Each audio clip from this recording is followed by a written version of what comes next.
नमस्कार। गुनाहों का देवता उपन्यास का आज सुनिए 9वां भाग। चंदर दूसरे दिन सुबह नहीं गया। उसकी थीसिस का बहुत सा भाग टाइप होकर आ गया था और उसे बैठा हुआ सुधार रहा था। लेकिन साथ ही पता नहीं क्यों उसका साहस नहीं हो रहा था वहां जाने का। लेकिन मन में एक चिंता थी सुधा की। वह कल से बिल्कुल मुरझा गई थी। चंदर को अपने ऊपर कभी कभी क्रोध आता था, लेकिन वह जानता था कि यह तकलीफ का ही रास्ता ठीक है। वह अपनी जिंदगी में सस्तेपन के खिलाफ था, लेकिन उसके लिए सुधा की पलक का एक आंसू भी देवता की तरह था और सुधा के फूलों जैसे चेहरे पर उदासी की एक रेखा भी उसे पागल बना देती थी। सुबह पहले तो वह नहीं गया, बाद में स्वयं उसे पछतावा होने लगा और वह अधीरता से 5 बजने का इंतजार करने लगा। 5 बजे और वह साइकिल लेकर पहुंचा। देखा, सुधा और बिनती दोनों ही अकेले हैं, लेकिन डॉक्टर शुक्ला अपने कमरे में बैठे हैं। चंदर गया। आओ, सुधा ने तुमसे कह दिया उसे पसंद है? डॉक्टर शुक्ला ने पूछा। हाँ, उसे कोई ऐतराज नहीं, चंदर ने कहा। मैं तो पहले से जानता था। मेरी सुधा इतनी अच्छी है, इतनी सुशील है कि वह मेरी इच्छा का उल्लंघन तो कर ही नहीं सकती। लेकिन चंदर, कल से उसने खाना पीना छोड़ दिया है। बताओ, इससे क्या फायदा? मेरे बस में क्या है? मैं उसे हमेशा तो रख नहीं सकता। लेकिन आज सुबह खाते वक्त वह बैठी भी नहीं मेरे पास। बताओ, उनका गला भर आया। बताओ, मेरा क्या कसूर है? चंदर चुप था। कहाँ है सुधा? चंदर ने पूछा। गैरेज में मोटर ठीक कर रही है। मैंने इतना मना किया कि धूप में तप जाओगी, लू लग जाएगी, लेकिन मानी ही नहीं। बताओ, इस झल्लाहट से मुझे कैसा लगता है? वृद्ध पिता के कातर स्वर में डॉक्टर साहब ने कहा। जाओ चंदर, तुम ही समझाओ, मैं क्या कहूँ? चंदर उठकर गया। मोटर गैरेज में काफी गर्मी थी, लेकिन बिनती वहीं एक चटाई बिछाए पड़ी सो रही थी और सुधा इंजन का कवर उठाए मोटर साफ करने में लगी हुई थी। बिनती बेहोश सो रही थी। तकिया चटाई से हटकर जमीन पर चला गया था और चोटी फर्श पर सोई हुई नागिन की तरह पड़ी थी। बिनती का एक हाथ छाती पर था और एक हाथ जमीन पर। आंचल आंचल न रहकर चादर बन गया था। चंदर के जाते ही सुधा ने मुंह फेर कर कहा, चंदर, आओ। छीड़ मुस्कुराहट उसके होठों पर दौड़ गई, लेकिन इस मुस्कुराहट में उल्लास लुट चुका था। रेखाएं बाकी थी। सहसा उसने मुड़कर देखा। बिनती, बिनती, अरे कैसा घोड़ा बेचकर सो रही है? उठ, चंदर आए हैं। बिंदी ने आंखें खोली, चंदर की ओर देखा, लेटे ही लेटे नमस्ते किया और आंचल संभालकर फिर करवट बदलकर सो गई। बहुत सोती है कमबख्त, सुधा बोली। इतना कहा इससे कमरे में जाकर पंखे में सो, लेकिन नहीं, जहाँ दीदी रहेगी वहीं यह भी रहेगी। मैं गैरेज में हूँ तो यह कमरे में कैसे रहे? वही मरेगी जहाँ मैं मरूंगी। तो तुम ही क्यों गैरेज में थी? ऐसी क्या जरूरत थी अभी ठीक करने की? चंदर ने कहा, लेकिन कोशिश करने पर भी सुधा को आज डांट नहीं पा रहा था। पता नहीं कहाँ क्या टूट गया था। नहीं चंदर, तबीयत ही नहीं लग रही थी। करती क्या? क्रोशिया उठाया, वह भी रख दिया। कविता उठाई, वह भी रख दी। कविता वगैरह में तबीयत नहीं लगी। मन में आया कोई कठोर काम हो, कोई नीरस काम हो, लोहे लक्कड़ पीतल फौलाद का, तो मन लग जाए। तो चली आई मोटर ठीक करने। क्यों? कविता में तबीयत क्यों नहीं लगी? ताज्जुब है। गेसु के साथ बैठकर तुम तो कविता में घंटों गुजार देती थी। चंदर बोला। उन दिनों शायद किसी को प्यार करती रही हूं, तभी कविता में मन लगता था। सुधा उस दिन की पुरानी बात याद करके बहुत उदास हंसी हंसी। अब प्यार नहीं करती होंगी, अब तबीयत नहीं लगती।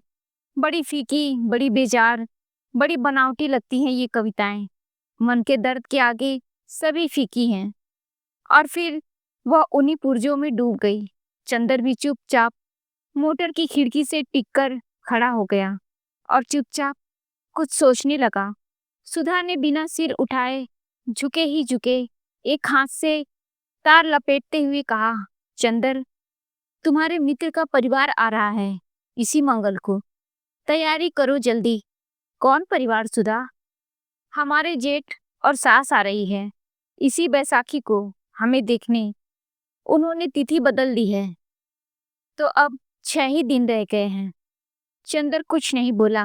थोड़ी देर बाद सुधा फिर बोली, अगर उचित समझो तो कुछ पाउडर क्रीम ले आना, लगाकर जरा गोरे हो जाएं तो शायद पसंद आ जाएं।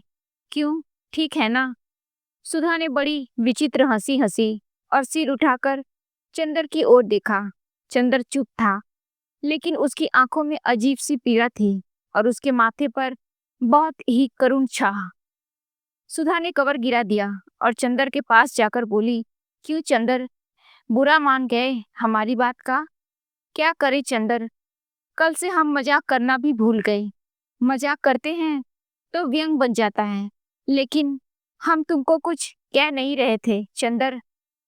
चंदर उदास मत हो, बड़े ही दुलार से सुधा बोली। अच्छा, हम कुछ नहीं कहेंगे। और उसने अपना आंचल संभालने के लिए हाथ उठाया। हाथ में क्लॉच लग गई थी। चंदर समझा मेरे कंधे पर हाथ रख रही है सुधा। वह अलग हटा तो सुधा हाथ देखकर बोली, घबराओ न देवता, तुम्हारी उज्जवल साधना में कालिख नहीं लगाऊंगी, अपने आंचल में पोंछ लूंगी। और सचमुच आंचल में हाथ पोंछकर बोली, चलो अंदर चले। उठ बिनती, बिलैया कहीं की। चंदर को सोफे पर बिठाकर उसी की बगल में सुधा बैठ गई और उंगलियां तोड़ते हुए कहा, चंदर, सिर में बहुत दर्द हो रहा है मेरे। सिर में दर्द नहीं होगा तो क्या, इतनी तपिश में मोटर बना रही थी। पापा कितने दुखी हो रहे थे आज। तुम्हें इस तरह नहीं करना चाहिए।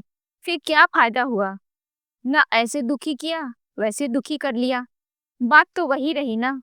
तारीफ तो तब होती कि तुम अपनी दुनिया में अपने हाथ से आग लगा देती और चेहरे पर सिकन ना आती। अभी तक दुनिया की सभी ऊंचाई समेटकर भी बाहर वही बचपन कायम रखा था तुमने। अब दुनिया का सारा सुख अपने हाथ से लुटाने पर भी वही बचपन, वही उल्लास क्यों नहीं कायम रखती? बचपन? सुधा हंसी। बचपन अब खत्म हो गया चंदर। अब मैं बड़ी हो गई। बड़ी हो गई? कब से? कल दोपहर से चंदन। चंदर चुप। थोड़ी देर बाद स्वयं सुधा ही बोली, नहीं चंदर, 2-3 दिन में ठीक हो जाऊंगी। तुम घबराओ मत। मैं मृत्युशैया पर भी होऊंगी तो तुम्हारे आदेश पर हंस सकती हूँ। और फिर सुधा गुमसुम बैठ गई। चंदर चुपचाप सोचता रहा और बोला, सुधी, मेरा तुम्हें कुछ भी ध्यान नहीं है। और किसका है चंदर? तुम्हारा ध्यान न होता तो देखती मुझे कौन झुका सकता था। आज से सालों पहले जब मैं पापा के पास आई थी तो मैंने कभी सोचा न था कि कोई भी होगा जिसके सामने मैं इतना झुक जाऊंगी। अच्छा चंदर, मन बहुत उचट रहा है, चलो कहीं घूम आए। चलोगे? चलो, चंदर ने कहा। जाएं, बिनती को जगा लाएं, वह कमबख्त अभी पड़ी सो रही है। सुधा उठकर चली गई। थोड़ी देर में बिनती आंखें मलते बगल में चटाई दाबे आई और फिर बरामदे में बैठकर ऊँघने लगी। पीछे पीछे सुधा आई और चोटी खींचकर बोली, चल तैयार हो, चलेंगे घूमने। थोड़ी देर में तैयार हो गए। सुधा ने जाकर मोटर निकाली और चंदर से बोली, तुम चलाओगे या हम? आज हम ही चलाएं। चलो किसी पेड़ से लड़ा दे मोटर आज। अरे बाप रे, बिनती पीछे चिल्लाई, तब हम नहीं जाएंगे। सुधा और चंदर दोनों ने मुड़कर उसे देखा और उसकी घबराहट देखकर दंग रह गए। नहीं मरेगी तू, सुधा ने कहा और आगे बैठ गई। बिनती, तू पीछे बैठेगी? सुधा ने पूछा। ना भैया, मोटर चलेगी तो मैं गिर जाऊंगी। अरे कोई मोटर के पीछे बैठने के लिए थोड़ी ही कह रही हूँ। पीछे की सीट पर बैठेगी? सुधा ने पूछा। ओह, मैं समझी तुम कह रही हो पीछे बैठने के लिए, जैसे बग्घी में साइस बैठते हैं। हम तुम्हारे पास बैठेंगे, बिनती ने मचल कर कहा। अब तेरा बचपन इखला रहा है, बिल्ली कहीं की। चल आ मेरे पास। बिंती मुस्कुराती हुई जाकर सुधा के बगल में बैठ गई। सुधा ने उसे दुलार से पास खींच लिया। चंदर पीछे बैठा तो सुधा बोली, अगर कुछ हर्ज न समझो तो तुम भी आगे आ जाओ, या दूरी रखनी हो तो पीछे ही बैठो। चंदर आगे बैठ गया।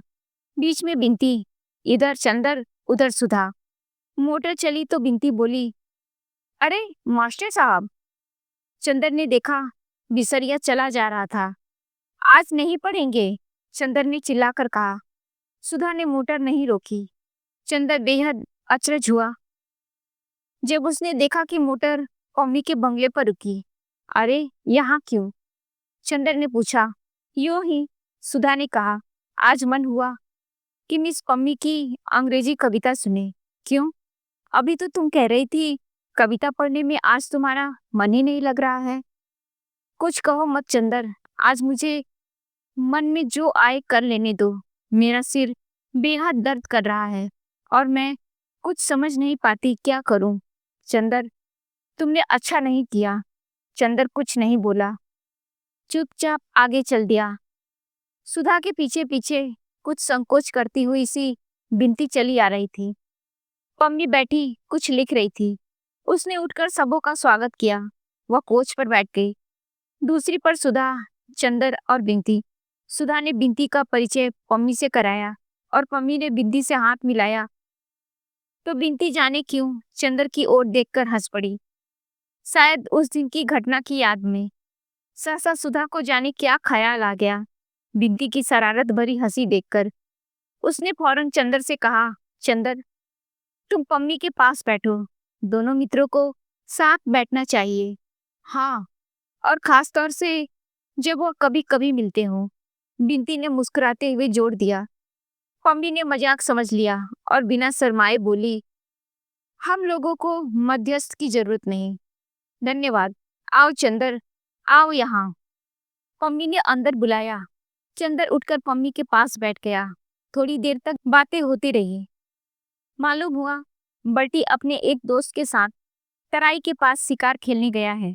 आजकल वह दिल की शक्ल का एक पान नुमा दफ्ती का टुकड़ा काटकर उसमें गोली मारा करता है, और जब किसी चिड़िया वगैरह को मारता है तो शिकार उठाकर देखता है कि गोली हृदय में लगी है या नहीं।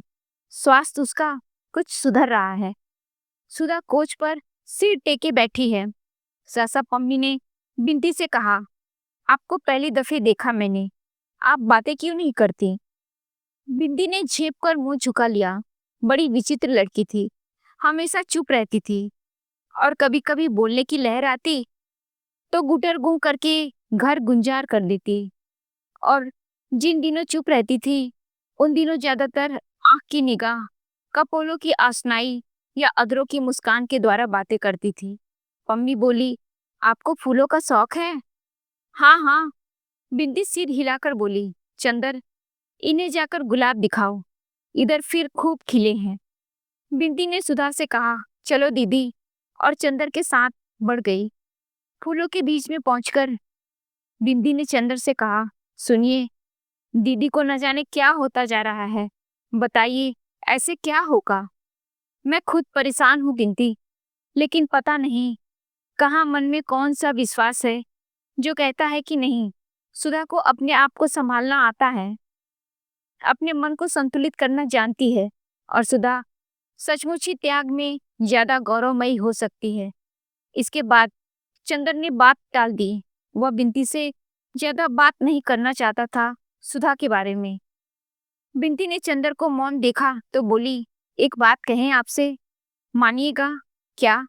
अगर हमसे कभी कोई अनधिकार चेष्टा हो जाए तो क्षमा कर दीजिएगा, लेकिन आप और दीदी मुझे जितना चाहते हैं कि हम समझ नहीं पाते कि व्यवहारों को कहाँ तक सीमित रखूं। बिंती ने सिर झुकाए एक फूल को नोचते हुए कहा। चंदर ने उसकी ओर देखा, क्षण भर चुप रहा, फिर बोला, नहीं बिंती, जब सुधा तुम्हें इतना चाहती है तो तुम हमेशा मुझ पर उतना ही अधिकार समझना जितना सुधा पर। उधर पम्मी ने चंदर के जाते ही सुधा से कहा, क्या आपकी तबीयत खराब है? नहीं तो आज आप बहुत पीली नजर आ रही हैं। पम्मी ने पूछा। हाँ, मन कुछ नहीं लग रहा था तो आपके पास चली आई कि आपसे कुछ कविताएं सुनूं, अंग्रेजी की। दोपहर को मैंने कविता पढ़ने की कोशिश की तो तबीयत नहीं लगी और शाम को लगा कि अगर कविता नहीं सुनूंगी तो सिर फट जाएगा। सुधा बोली, आपके मन में कुछ संघर्ष मालूम पड़ता है या शायद। एक बात पूछूं आपसे? क्या? पूछिए। आप बुरा तो नहीं मानेंगी? नहीं, बुरा क्यों मानूंगी? आप कपूर को प्यार तो नहीं करती? उससे विवाह तो नहीं करना चाहती? छी, मिस पम्मी, आप कैसी बातें कर रही हैं? उसका मेरे जीवन में कोई ऐसा स्थान नहीं है। छी, आपकी बात सुनकर शरीर में कांटे उठ जाते हैं। मैं और चंदर से विवाह करूंगी? इतनी घिनौनी बात तो मैंने कभी नहीं सुनी। माफ कीजिएगा, मैंने यूं ही पूछा था। क्या चंदर किसी को प्यार करता है? नहीं, बिल्कुल नहीं। सुधा ने उतने ही विश्वास से कहा जितने विश्वास से उसने अपने बारे में कहा था। इतने में चंदर और बिंती आ गए। सुधा बोली अधीरता से, मेरा एक एक क्षण काटना मुश्किल हो रहा है। आप शुरू कीजिए कुछ गाना। कपूर, क्या सुनोगे? मम्मी ने कहा। अपने मन से सुनाओ, चलो। सुधा ने कहा तो कविता सुनने को मिली। मम्मी ने अलमारी में से एक किताब उठाई और एक कविता गाना शुरू की। अपनी हेयर पिन निकालकर मेज पर रख दी और उसके बाल मचलने लगे। चंदर के कंधे से वह टिककर बैठ गई और किताब चंदर की गोद में रख दी। बिंदी मुस्कुराई तो सुधा ने आंख के इशारे से मना कर दिया। मम्मी ने गाना शुरू किया, लेडी नॉटन का एक गीत। मैं तुम्हें प्यार नहीं करती हूँ ना, मैं तुम्हें प्यार नहीं करती हूँ, फिर भी उदास रहती हूँ जब तुम पास नहीं होते। और मैं उस चमकदार नीले आकाश से भी ईर्ष्या करती हूँ जिसके नीचे तुम खड़े होगे और जिसके सितारे तुम्हें देख सकते हैं। चंदर ने पम्मी की ओर देखा। सुधा ने अपने ही वक्ष में अपना सिर छुपा लिया। पम्मी ने एक पद समाप्त करके एक गहरी सांस ली और फिर शुरू किया। मैं तुम्हें प्यार नहीं करती हूँ, फिर भी तुम्हारी बोलती हुई आंखें, जिसकी नीलिमा में गहराई, चमक और अभिव्यक्ति है, मेरी निर्निमेष पलकों और जागते अर्धरात्रि के आकाश में नाच जाती हैं। और किसी की आंखों के बारे में ऐसा नहीं होता।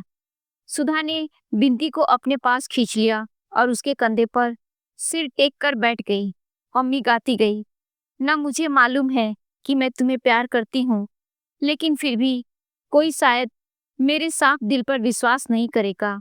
और अक्सर मैंने देखा है कि लोग मुझे देखकर मुस्कुरा देते हैं क्योंकि मैं उधर एक टक देखती हूँ जिधर से तुम आया करते हो। गीत का स्वर बड़े स्वाभाविक ढंग से उठा, लहराने लगा, कांप उठा और फिर धीरे धीरे एक करुण सिसकती हुई लय में डूब गया। गीत खत्म हुआ तो सुधा का सिर बिंती के कंधे पर था और चंदर का हाथ पम्मी के कंधे पर। चंदर थोड़ी देर सुधा की ओर देखता रहा, फिर पम्मी की एक हल्की सुनहरी लट से खेलते हुए बोला, पम्मी, तुम तो बहुत अच्छा गाती हो। अच्छा? आश्चर्यजनक कहो चंदर, पम्मी इतनी अच्छी है यह तुमने कभी नहीं बताया था। हमें फिर कभी सुनाइएगा। हाँ हाँ मिस शुक्ला, काश की बजाय लेडी नॉटन के यह गीत आपने लिखा होता। सुधा घबरा गई। चलो चंदर, चले अब, चलो। उसने चंदर का हाथ पकड़कर खींच लिया। मिस पम्मी, अब फिर कभी आएंगे, आज मेरा मन ठीक नहीं है। चंदर ड्राइव करने लगा। बिंती बोली, हमें आगे हवा लगती है, हम पीछे बैठेंगे। कार चली तो सुधा बोली, अब मन कुछ शांत है चंदर, इसके पहले तो मन में कैसे कैसे तूफान लड़ रहे थे, कुछ समझ में नहीं आता। अब तूफान बीत गए, तूफान के बाद खामोश उदासी है। सुधा ने गहरी सांस ली। आज जाने क्यों बदन टूट रहा है। बैठे ही बैठे बदन उमेटते हुए कहा। दूसरे दिन चंदर गया तो सुधा को बुखार आ गया था। अंग अंग जैसे टूट रहा था और आंखों में ऐसी तीखी जलन कि मानो किसी ने अंगारे भर दिए हों। रात भर वह बेचैन रही, आधी पगली सी रही। उसने तकिया, चादर, पानी का ग्लास सभी उतार कर फेंक दिया। बिंदी को कभी बुलाकर पास बैठा देती, कभी उसे दूर ढकेल देती। डॉक्टर साहब परेशान रात भर सुधा के पास बैठे कभी उसका माथा, कभी उसके तलवों में बर्फ मलते। डॉक्टर घोष ने बताया, यह कल की गर्मी का असर है। बिंती ने एक बार पूछा, चंदर को बुलवा दें? तो सुधा ने कहा, नहीं, मैं मर जाऊं तो मेरे जीते जी नहीं। बिंती ने ड्राइवर से कहा, चंदर को बुला लाओ। तो सुधा ने बिगड़ कर कहा, क्यों तुम सब लोग मेरी जान लेने पर तुले हो? और उसके बाद कमजोरी से हाँफने लगी। जब चंदर पहुंचा तो डॉक्टर साहब रात भर के जागरण के बाद उठकर नहाने धोने जा रहे थे। पता नहीं सुधा को क्या हो गया कल से। इस वक्त तो कुछ शांत है, पर रात भर बुखार और बेहद बेचैन रही है, और एक ही दिन में इतनी चिड़चिड़ी हो गई है कि बस। डॉक्टर साहब ने चंदर को देखते ही कहा। चंदर जब कमरे में पहुंचा तो देखा कि सुधा आंख बंद किए हुए लेटी है और बिंती उसके सिर पर आइस बैग रखे हुए है। सुधा का चेहरा पीला पड़ गया है और मुंह पर जाने कितनी ही रेखाओं की उलझन है। आंखें बंद है और पलकों के नीचे से अंगारों की आंच छनकर आ रही है। चंदर की आहट पाते ही सुधा ने आंखें खोली, अजब सी आग्नेय निगाहों से चंदर की ओर देखा और बिंती से बोली, बिंती, इनसे कह दो कि जाए यहाँ से। बिंती स्तब्ध। चंदर नहीं समझा, पास आकर बैठ गया। बोला, सुधा, क्यों पड़ गई ना? मैंने कहा था कि गैरेज में मोटर साफ मत करो। परसों इतना रोई, सिर पटक कर, कल धूप खाई, आज पड़ रही। कैसी तबीयत है? सुधा उधर खिसक गई और अपने कपड़े समेट लिए, जैसे चंदर की छांस से भी बचना चाहती है, और तेज, कड़की और हाँफती हुई आवाज में बोली, बिंती, इनसे कह दो जाए यहाँ से। चंदर चुप हो गया और एक टक सुधा की ओर देखने लगा, और सुधा की बात ने जैसे चंदर का मन मरोड़ दिया। कितनी गैरियत से बात कर रही है सुधा। सुधा, जो उसके अपने व्यक्तित्व से भी ज्यादा अपनी थी, आज किस स्वर में बोल रही है। सुधा, क्या हुआ तुम्हें? चंदर ने बहुत आहत से, बहुत दुलार भरी आवाज में पूछा। मैं कहती हूँ जाओगे नहीं तुम? फुफकार कर सुधा बोली, कौन हो तुम? मेरी बीमारी पर सहानुभूति प्रकट करने वाले, मेरी कुशल क्षेम पूछने वाले। मैं बीमार हूँ, मैं मर रही हूँ, तुमसे मतलब? तुम कौन हो? मेरे भाई हो? मेरे पिता हो? कल अपने मित्र के यहाँ मेरा अपमान कराने ले गए थे।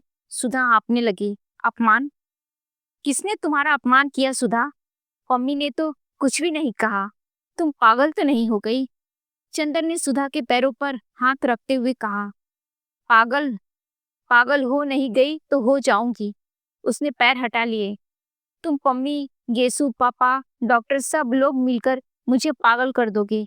पापा कहते हैं ब्याह करो, पम्मी कहती है मत करो, गेसु कहती है तुम प्यार करती हो, और तुम कुछ नहीं कहते। तुम मुझे इस नर्क में बरसों से सुलगते देख रहे हो, और बजाय इसके कि तुम कुछ कहो, तुमने मुझे खुद इस भट्टी में ढकेल दिया। चंदर, मैं पागल हूँ, मैं क्या करूँ? सुधा बड़े कातर स्वर में बोली।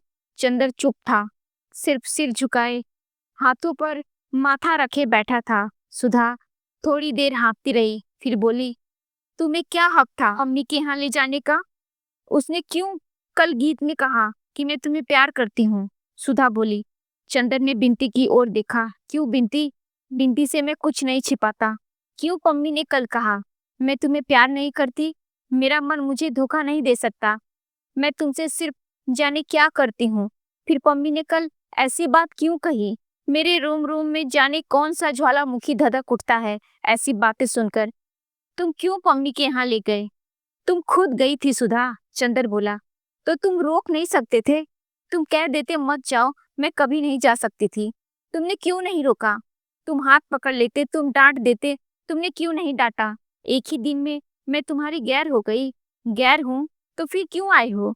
जाओ यहाँ से, मैं कहती हूँ जाओ यहाँ से। दांत पीसकर सुधा बोली। सुधा, मैं तुम्हारी बोली सुनना नहीं चाहती, जाते हो कि नहीं? और सुधा ने अपने माथे पर से उठाकर आइस बैग फेंक दिया। बिंती चौंक कर उठी। चंदर चौंक उठा। उसने मुड़कर सुधा की ओर देखा। सुधा का चेहरा डरावना लग रहा था। उसका मन रो आया। वह उठा, क्षण भर सुधा की ओर देखता रहा और धीरे धीरे कमरे से बाहर चला गया। आज की कहानी यहीं तक। आगे की कहानी में क्या होता है जानने के लिए सुनती रहिए बोलती किताबें।